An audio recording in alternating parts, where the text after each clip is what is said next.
Bet I had you for a second. There's, I gotta pull the speaker out. Thanks to all the comments you guys made on that last video I did. I'm gonna do some modifications today, and part of that's gonna involve shortening the tube. So stick around. We're gonna take this JL 8W7 out of the tube the right way. We were not gonna fold the surround up like last time. I'm gonna go ahead and pop that sucker out. We're gonna cut the tube down so there's more space between the subwoofer and the side of the wall of the trunk. While there was enough clearance for the full excursion of the subwoofer, I want this bass cannon to have as much punch and clarity as possible, and I think I was getting compressed sound waves when it was hitting hard, and even at low volume, I think it was just getting muffled by having that much damping material right in front of the woofer. And so we're gonna do several things. We're gonna test it before I make that modification. You're gonna see the sampling at different frequencies with a song as well. And then we're going to chop it down. It'll be about 10-15% under volume, which in a sealed enclosure doesn't really matter quite as much. We're also going to add teddy bear stuffing in there, and I've got a tip for how to do this so that the fluff doesn't get into your basket and the cone of the woofer or the drive or anything like that. And then we're gonna pop this guy back together and see how it sounds. We'll sample it again at the end, and you guys can tell me, was it worth it, or am I gonna have to start all over with a full-size one of these guys? So hang on and enjoy the show. All right, so this ring pops off like that. Gentle so we don't scratch it. For those of you that haven't seen the other video, I'll link it at the end and in the description so you can see how I built this thing. All right, and very gently without hurting this around. Okay, good. Those little edges scare me. Last time I popped this up like it was a like a snow cone, and that's not what you're supposed to do. Okay, this ring is just solid. I thought for some reason it opened, so we're gently just going to use our fingernails to pry this ring off. There we go. And instead of folding this around all the way up, we're just going to tuck it back and look at these screws in here. That's what we're going to pull out all the way around.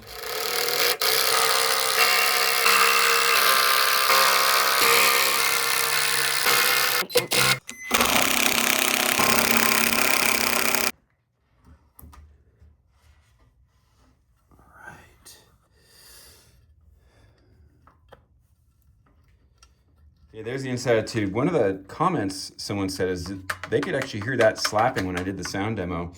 And while I didn't hear it, I don't want to have that. And also I thought about just the copper, moving around. It could break those connections over time. So we're going to address that among a couple other things. Just look at that beast of a freaking woofer. Love that. Well, casualties of war that stuck to the paint, but we have a solution for that.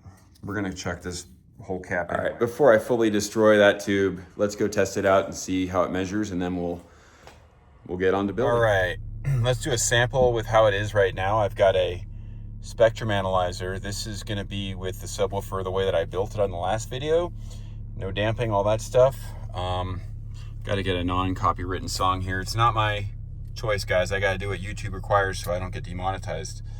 But we'll sample this and hear how it sounds and measure it here, and we'll do that again with the sub after it's modified. Okay, here we go.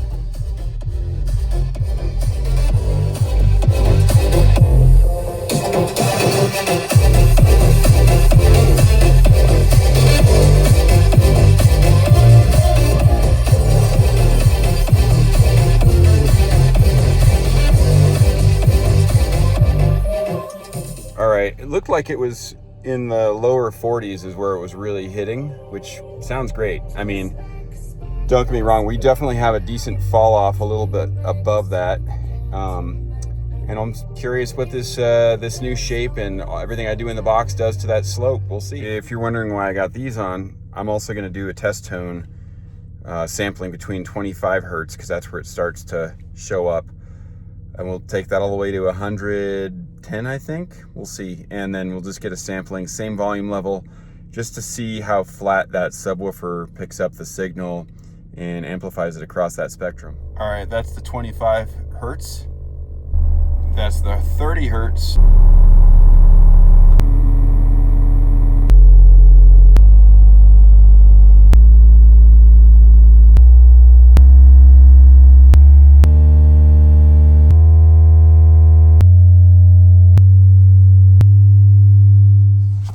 if that was as uncomfortable for you guys as it was for me.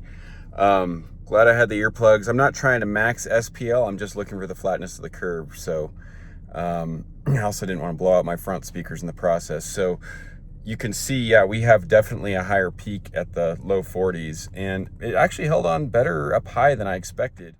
All right, so just wanted to show you guys the frequency response I had with the big tube, and you can see it starts to roll off under 30 due to the crossover from the Bose fronts there. I'm surprised the Bose fronts even get any signal that low. I'll be curious how that smaller tube column fills out once we've tested that one. But also the front end started to cross over into that frequency and make up where that tube was not putting out as much at those upper ends. So anyway, let's get to it and make this modification, and we'll come back and test that same thing all over again once it's done. And for those of you who haven't seen the video where I built this subwoofer tube, this is a sealed 8W7 as shown earlier. And it's, I built that to fit nice and tight in there.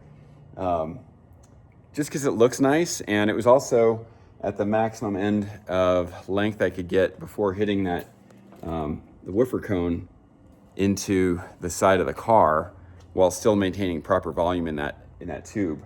But I think as I mentioned earlier, I might be muffling some of the sound as that excursion gets out there. I might be compressing sound waves. Who knows? It's an experiment, and I might have to put it back to this, but we're gonna go ahead and cut that down and get it further away from that wall. And it wasn't, I mean, I had an 1/8 of an inch of clearance past max excursion, so I wasn't worried about the woofer hitting the side. It's just about the sound. We'll be a little under volume, but I think we'll more than make up for it with the other things we're doing to this. All right, so part of what I'm gonna do to the inside of the tube to dampen it, even though PVC is really stiff and does not really move much, it could vibrate a little and it could affect tonality. So this is rubber butyl adhesive, and it's a lot cheaper than the Dynamat, but it works basically the same. I'll link that in the description. We're gonna cut some strips in there and lay it in the center so that it helps dampen that vibration if there is. All right, so I'm gonna go ahead and just use some alcohol, isopropyl alcohol, and clean it on out. We want that to stick nice and good. All right, so I'm gonna cut these in longer strips. Just easy to apply, and it doesn't need to be on the entire inside. We're gonna go, I think 4 would do it, like that. And then after I cut it, I'm just gonna warm them up so they stick. So we'll use that one. All right, so another gift from Amazon here. Call me weird, but nut milk bags. I'll explain in a second. So the best kind of fill for a tube is something that is loose and can move around. And while that makes it sound better, it can also, this stuff can move around and it can get into the woofer cone, the driver, all that stuff. So that's what the nut milk bag is for, right? But then fill up several of these, and the more stuff can move loosely, we'll just keep it loosely filled in there, the better. But I also don't want these moving around too much. So we're gonna cut a couple strips of this acoustic foam and line that in the front. So that'll actually work as sort of a barrier so that these nut milk bags can't float their way up to the front by the speaker. All right, so, I mean, if you wanna do the easy way, you can buy Dacron, which is like a sheet of polyfill, but it's not as loose as this, which is why I went this route instead. And, you know, we're just gonna put it in there. I'm actually gonna try to fluff it up so it takes up a little bit more volume, and we don't want it to be stuffed. We'll fill up several of these bags. I think by weight, 10 ounces, this should probably be about perfect for that tube. We're not going to use this little cinch strap because that's gonna likely cause noise, so we'll cut that off. In fact, I don't even wanna have all that on there.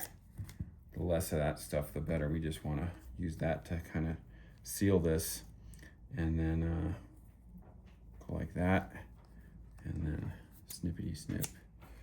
Done. That should be the deal. We'll get several of them in there like this, and those should work as a good dampening material. So I'm gonna try to cut this as close to that cap as possible. I was kind of messing around earlier cutting it here just to get you guys' attention right next to the speaker, but we're gonna just cut it like this. I can't use the bandsaw because my 14-inch won't fit it, plus this thing's just, it'd be a lot to move through a bandsaw, so here we go. Slow and steady wins the race.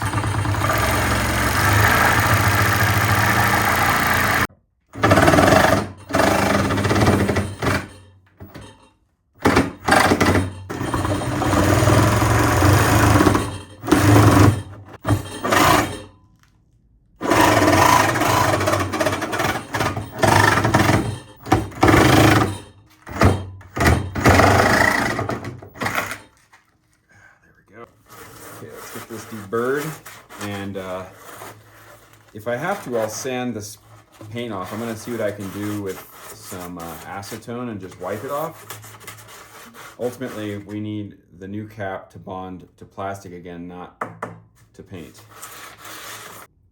So we'll see if this works. If it doesn't, we're going to sand it, and no big deal.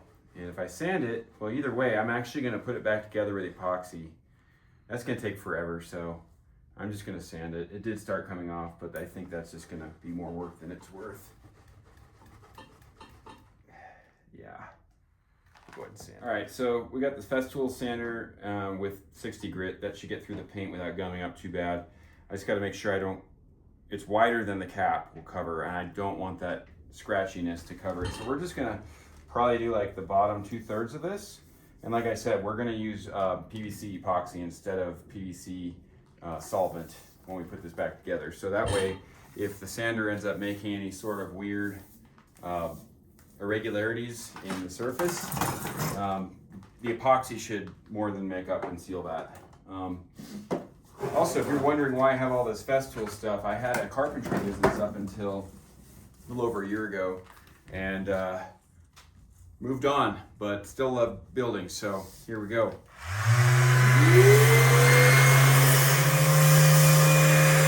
We're in the clear. Got plenty of room to put that on and cover up all the roughness. I'll rough up the inside of this as well. And those dampening rubber butyl pieces should be ready to put in there nice and warm. We were fortunate enough to have a warm, almost 70-degree day here in Colorado in the middle of February. But if you're not so lucky, you can just drop these on top of a radiator heater. Make sure it's not the kind with a, heating element exposed. And it'll soften them up in a jiffy on a cold day. And I would even make sure that your PVC or whatever you're putting this stuff on is fairly warm as well. That'll make sure it stays on. I'm going to use the butt of the screwdriver just to make sure it irons off nice and solid. All right, that ought to do the trick. Let's see, give it a thump test. Actually, I kind of wasn't expecting, but actually does sound a little damper. That's nice. So I was going to tape this cable to the inside, but instead what I'm going to do is thread it on the nut milk bag. And so we have, a stack of these going up. This is all theoretical. Everything is a test until you've done it before, and hopefully it works out. Maybe I should maybe next time. Maybe next time I'll put it through the bag and then I'll put the stuffing in. There we go. And then we'll just go ahead and that'll help keep. We'll make just a stack of those in there nice and loose. All right, that's about all I want to put in there. And we still have half a bag left, or almost half a bag. All right, so I don't want to have a whole lot of depth with this stuff. It's really, main purpose is to block that polyfill from coming forward. And who knows, maybe it is acoustic paneling.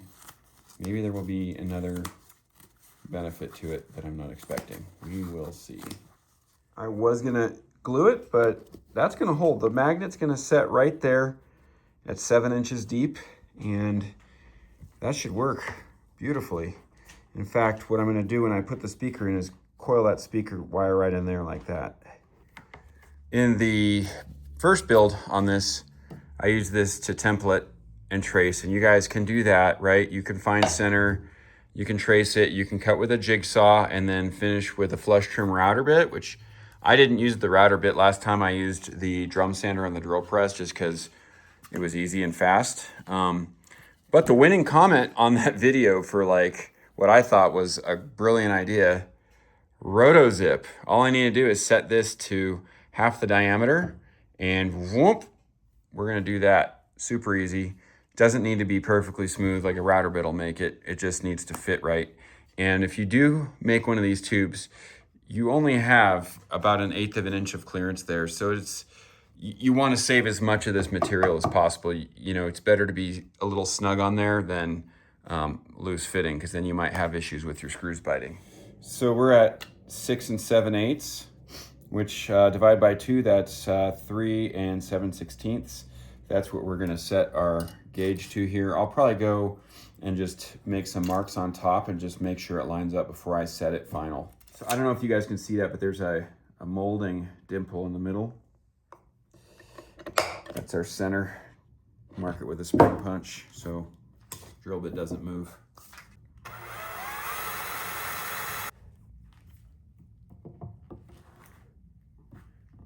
That should do it. All right, try that.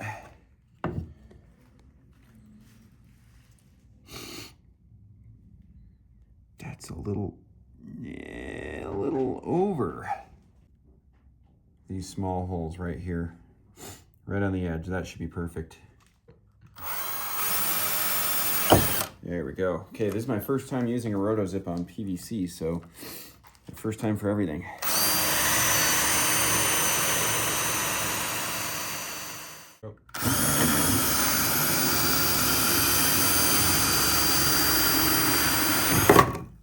That actually wasn't too bad. I would say if you just know to start half depth and then go full depth on the second pass, then you're gonna be fine using the RotoZip. That saved some time. Let's get the burr off of there so we don't slice ourselves open, as much as I love doing that. Okay, we're gonna do a test fit. Oh, first try. Look at that, like a glove. Love it. Since we lost the gasket to the paint gods, I'm gonna mark these holes the old-fashioned way. Just gonna do one on each side, and then I'm gonna screw it in and mark the others. All right, once again, I used the punch. The Sharpie wouldn't go deep enough, so I just punched it on each side. We'll go ahead and screw those, or drill those out, and then screw in before we mark the other. All right, for those of us that are OCD and want a straight vertical hole, where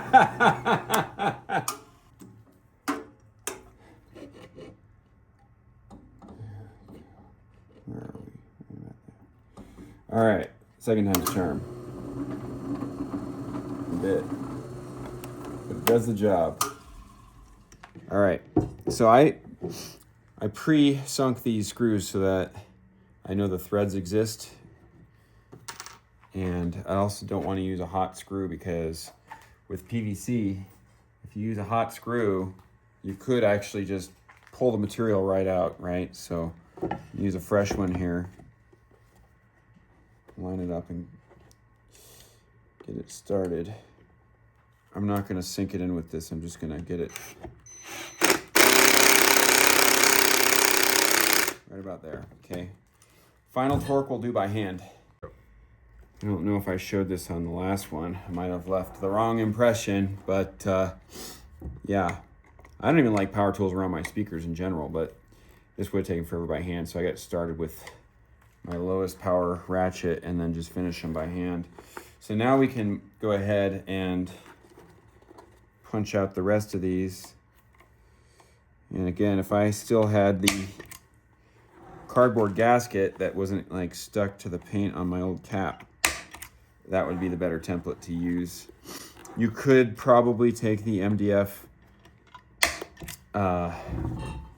panel that it got shipped in, but then you're risking it moving around while you're piloting through those holes. And I think this would just be a little bit more fail-safe.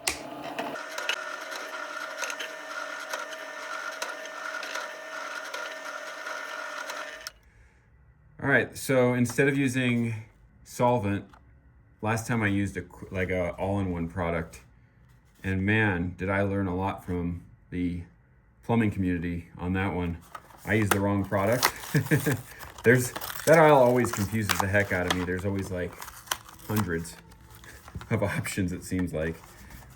I'm gonna use this instead, and I mentioned earlier because I sanded the heck out of it and I wanna make sure any of the gaps get filled. But this stuff is rock solid. I've used it before. I think it's gonna be plenty good enough for this purpose. Don't use this for your plumbing at home. We're just gonna go with all of it. I have 6 minutes to get this on, so hopefully I don't screw it up. You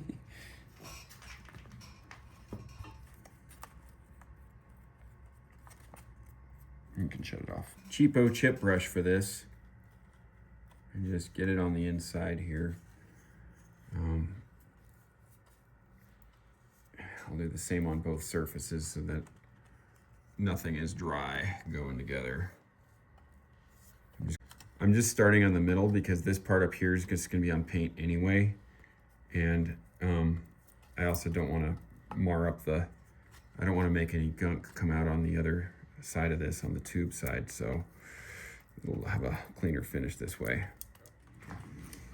On the tube side, yeah, I'm also gonna go back here. I don't want it to be up towards the tip because that could get on the outside of that other piece I'm working. All right, here we go.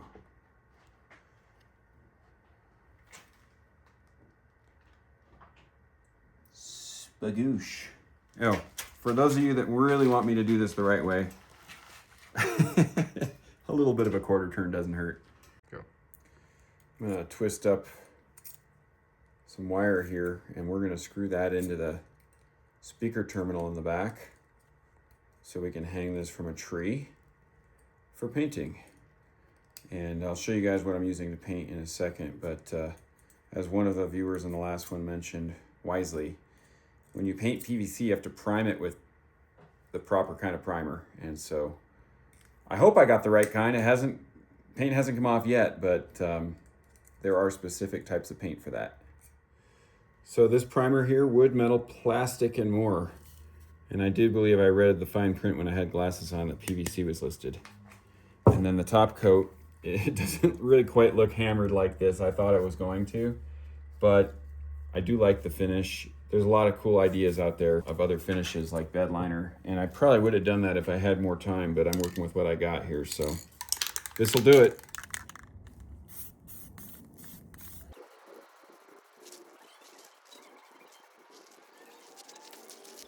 Hope I got the right color anyway.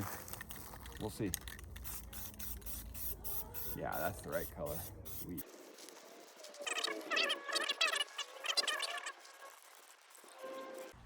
There's our finish. Looks pretty good. And then I also turned the foam around in here. Maybe I'm overthinking things, but I want those sound waves, since the magnet's gonna cover up a lot of this area. This just gives more places for the air to get through. All right, so I need to redo the gasket, and I've got some double-sided foam here. I'm just gonna lay it in here and make sure that just the edge of that screw hold shows, so I know where to orient the holes on the speaker. Okay, we're gonna peel that off. And then as I drop the speaker in, I'm gonna try to coil. It's be a little tricky. I'm gonna have to do this potentially with my cameraman needs the help. Okay. So I'm just gonna get these started and then I'll finish them off by hand.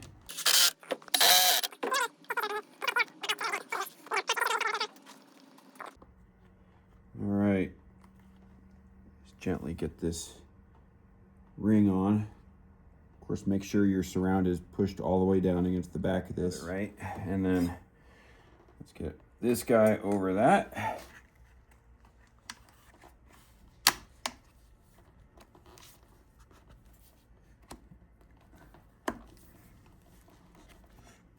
lovely. It's a beautiful thing. All right. Sweet, let's do this. Bass cannon. Small bass cannon. Smaller bass cannon. So I pulled one of the straps because it's too short to use now. What if we go like that?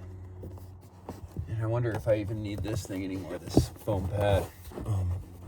I think that's how we want it. Then we have good space over here. And maybe I can thread around here. Or maybe if I just pull the pad out, I don't even need anything. We'll see. Managed to find a plan B. Went around the seat bracket there, and that should hold it. So we're not relying on that silver buckle that's all the way up there. Okay, I like it. Plenty of breathing room. Now the question is, did I make it too small? Kind of funny because I was obsessing over every 1/4 inch of volume on that last build. Let's give it a try. All right, same test as before, same volume level. Starting with 25 hertz, here we go. I'm gonna put my headphones on first. You can see all that bass noise is just the car and me talking, but here goes 25 hertz. There's 30 hertz, 35.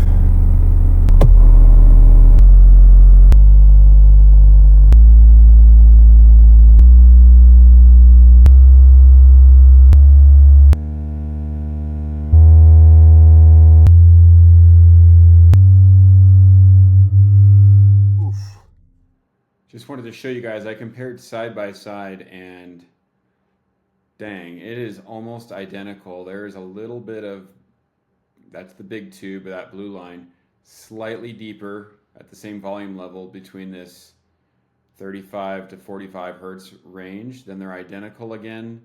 And then the small tube does slightly better on the top end. And that's actually what I expected, but I expected it to be a lot more different than that. But what I did notice that you can't really see here that I noticed in the spectrograph is that in the smaller tube, the spikes are like more pointy shaped. And so that means that what I think that means is that when a certain frequency is playing in that tighter tube with the better dampening in it, you're getting a more clean frequency from what's supposed to be played without a bunch of other noise or other frequencies from just resonating tube issues, which is what the goal here is with the sealed tube. So ultimately it comes down to what it sounds like, and that'll be determined in the second part of this. All right, now for some subjective testing. Same song, let's see how it sounds. First time, haven't heard the beat yet.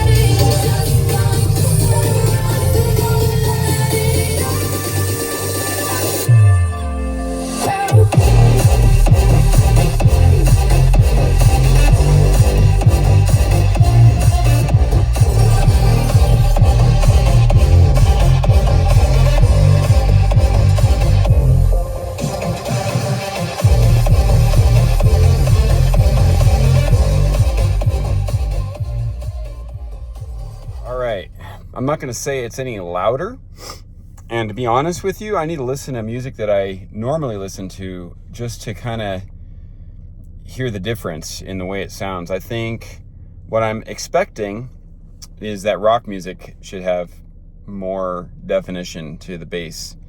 I've noticed that in this setup, the way it was before, like anything with like a really clear sort of like electronic punch to it, rap and hip hop, even some country songs with just a lot of bass drum but not a ton of bass guitar, sounds pretty darn clean. It's when I've had like sort of long bass notes combined with the kick drum that sometimes those two tones can get muddled when it's at high volume.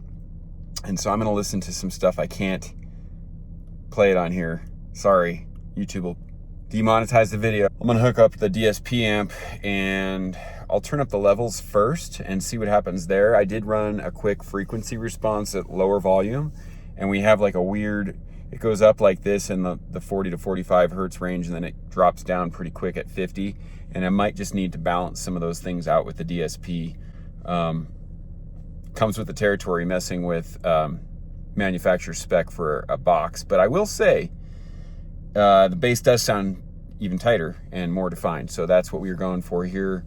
Now if I could just get my balance back and SPL, I'll be happy camper. All right, here's the new DSP curve. I used to just have a little bit of a bump over here on the high end and nothing down here, but it kind of got screwball. I ended up with a big peak at 40, and it was a little lower at you know, 30 to 35. So I bumped up 30 to 35, softened up the 40 zone a little bit, and then bumped it again towards the end relative to that. So overall too, that's adding 2 to 3 decibel gain across the board on the EQ. So I don't think I need to raise the output at all, since I basically did it through. You can only tell so much by those spectrum analyzers and all that stuff. Like, numbers should work, but really it just comes down to what you like in terms of how it sounds with your music. So, all right, I just listened to some Samson and Linkin Park, and yes, it sounds better, way better. I think one of the best parts I got out of it is I'm feeling it more,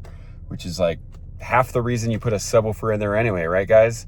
And verified by the mirrors shaking. So, all right, I gotta hand this vehicle off to my wife. All right guys, well, thank you all for putting that input into the comments section on that last one. That actually is what inspired me to do this. I don't even know if I ever would have even thought of it otherwise, but it sounds way better. I'm not worried about the cone smack in there if it drives real hard, which I have to admit I was a little bit concerned about that. And yeah, cheers to DIY audio. If you guys enjoyed that, stick around. I'm planning to modify my Klipsch 12-inch home stereo sub, and I'm planning to put it in a tube and do some testing with the Klipsch box versus in a tube, and I'll apply some of my carpentry skills to that one too, so it looks really nice for the house. Anyway, keep watching. I appreciate the support for the channel, and we'll see you on the next one.